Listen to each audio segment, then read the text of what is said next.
What's up, guys? We over by Grant Avenue and 69th. I think it's Lane, yeah. So we in Queens right now. As you can see, I lost a little bit pounds. Everybody said I don't lost no more weight. I said I need to lose. I'm in the 200s. I gotta get down, So let's talk, So as you can see, Fight Fest Production will be hosting our broadcast called the Mental Health Show. It's gonna be airing in your station near you on October 23rd at 9:30 to 10:28 p.m. on Channel 2.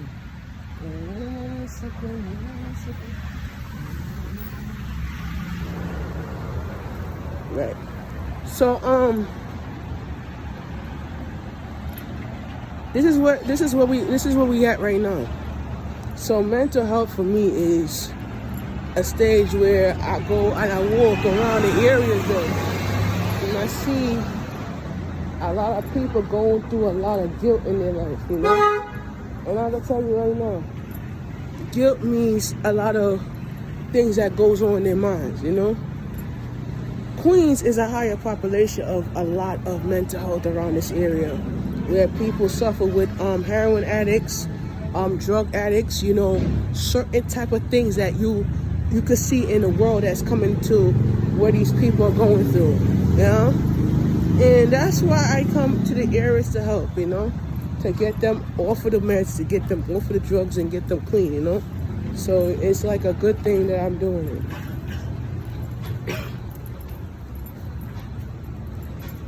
The Chinese, them don't cover their mouth when they're coughing. So that's the reason why I stay away from that.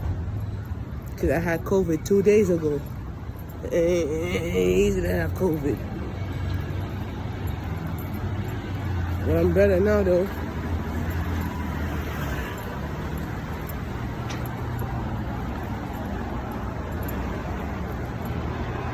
So like I was saying, mental health is like an issue where you go through a lot of stages of your life where people are getting ahead of themselves, And we learn for a fact when you go through a lot of stages in your life, you realize what a person is going through and what a person is achieving. So right now we're on Grant and 71st. We're almost by Queens Boulevard actually. Not that far. If I eat some good food, I'm good.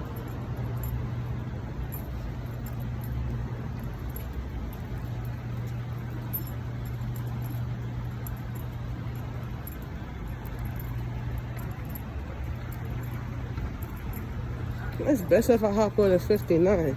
It's 8 o'clock already. Yeah, by the time I get to, let's walk a little bit. And then by the time I just get back on the bus and go back to Williamsburg, so I can walk a little bit.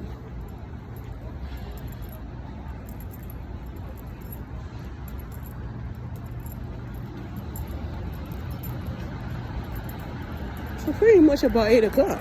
Yeah. Got to work at 7. I work from 7 to 9. So while I walk, I could just continue filming while I walk, while I'm on my way back, That's a good thing about this job, I'm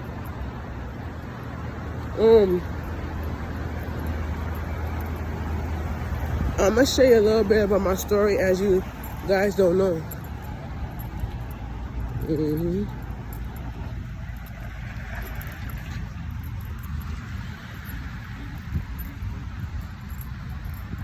Alright, so let me show you a little bit of my story. I grew up in East Flatbush, Brooklyn, New York with a single mother. My father walked out when I was about 10.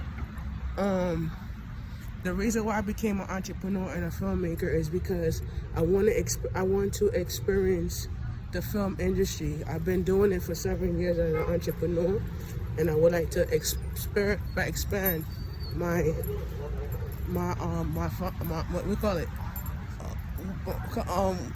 my franchise actually.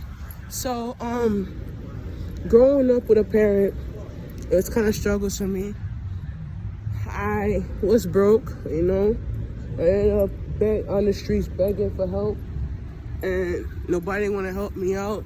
They told me to go get a job, go tell me to go get assistance, whatever, I decided one way I'm gonna get help is to go to the agency where they help people that is broke, and the government help you out, whatever like that. And I really felt like people is the way how people treat people out here, And I went to a youth retreat, and I lost my faith, lost my faith with everybody. I started partying at a younger age, drinking at a younger age, and lost my faith, until when I focused on the Methodist religion. I gave my life to Methodist religion the beginning of when I was about 21, and I backslided and I left the ministry, and I came back, and struggle with it was hard, it was hard. I started gaining weight, falling into my deep depression, started to eat a lot, gained about 55 pounds. I was almost 300 pounds back in 2020. Now I stopped buying food in the house, started getting back on the right healthy lifestyle. And to tell you right now, I lost,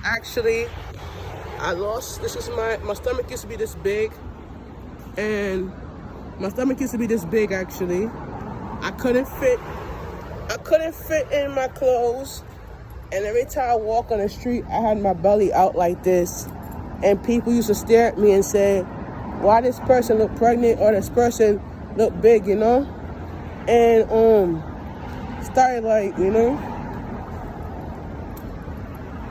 yeah, so like I was saying, and I was born with a genetic condition, and I was hospitalized for like these 5 days, and as I was going through it, the depression hit hard when I lost my grandmother, and it got to a point where I had to ask myself if I'm gonna stay to backslide my life or to go on the right track.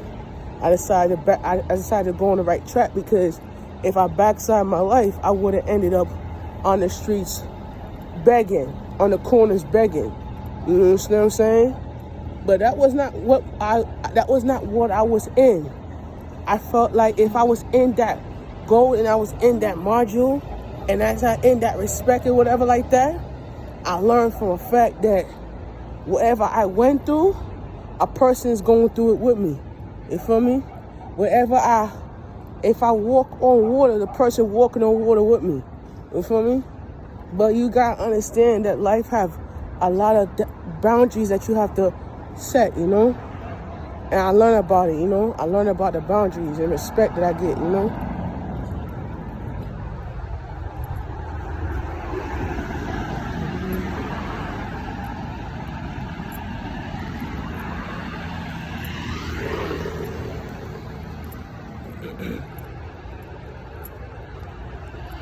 So that's how it is, You go through that pain, that frustration, whatever like that, and ended up, falling back on the right track.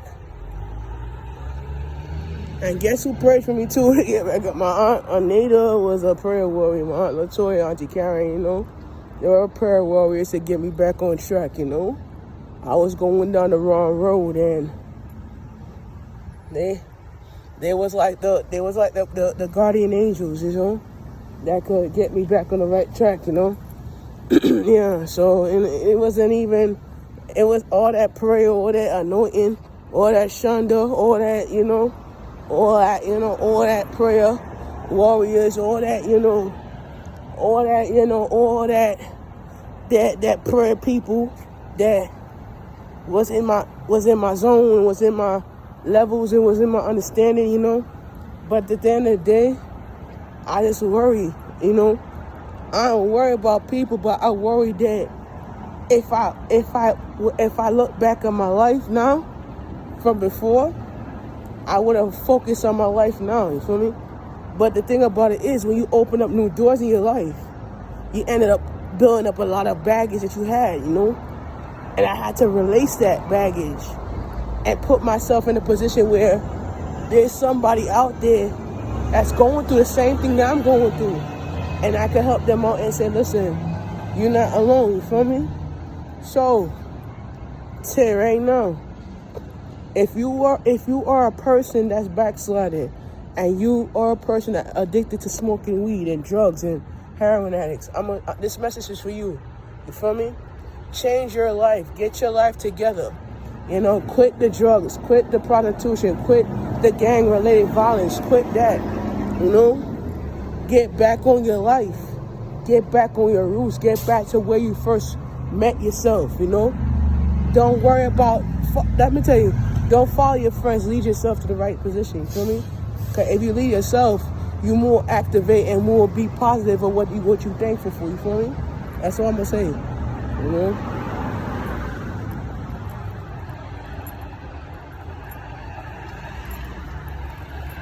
Yeah. So like I was saying, you know, get back your life because your life is too short, you know? You know? A lot of people go through a lot of levels and understanding, you know, that they can't build from that, you know. I tell people to change your life and get your life back together, you know. Because out here, life too short out here, you know. You go out there, you follow the wrong friends, you don't lead yourself to the right path, and you end up getting shot and killed for it. You end up ending your life for it because you don't realize what you're doing is wrong. You feel me? So I just have to keep myself in a position where we just have to figure out what it needs to do to make a difference and shit like that, you know? So that's how it is. But you don't understand certain people, and that's how people are, you know? So it's like, you know, Yeah, she was trying to. broke and had no money. Now I'm gonna tell you the truth. I was broke and I had no money. Started this job broke. I ended up with $600 in my pocket. I ended up with $500 in my pocket. I ended up with $200 in my pocket. And now I'm over $700 now, working the shift right alone. You know what I mean? So at the end of the day, that's me. And that's how we do it. We build up an understanding and you get it. You feel me? All right, so we here. We're gonna wait for the 59 right now. And we're gonna make it happen, you feel me? All right, let's go. We're gonna get it.